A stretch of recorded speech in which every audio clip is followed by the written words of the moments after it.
le développement de l'entreprise Galant se passe de la façon suivante. On a d'abord une banque privée qui se met en place, qui va progressivement se transformer en système d'accompagnement des touristes, puis progressivement à une banque de gestion de fortune et une gérance immobilière.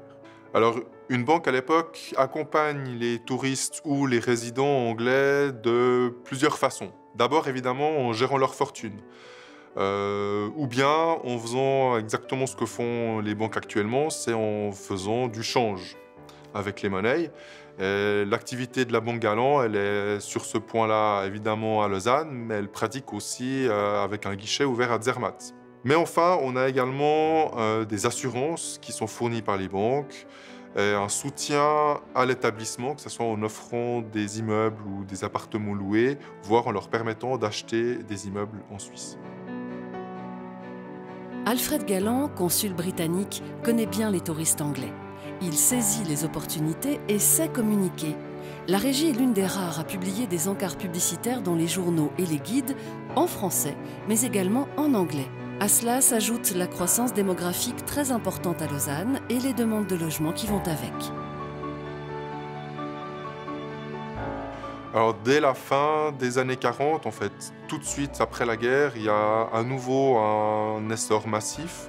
La Suisse étant épargnée par la guerre, va fournir un grand nombre de capitaux, de prêts aux pays étrangers pour la reconstruction. Et donc, il va y avoir un boom économique en Suisse.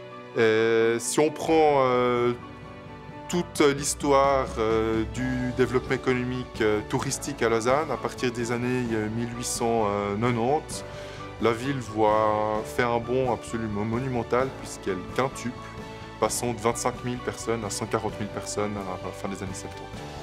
On le voit, tout était à faire pour une importante clientèle anglaise d'abord, locale ensuite. Outre ses compétences d'homme d'affaires avisé, Alfred Galant a rapidement capitalisé sur sa disponibilité permanente. Il était présent pour chacun de ses clients.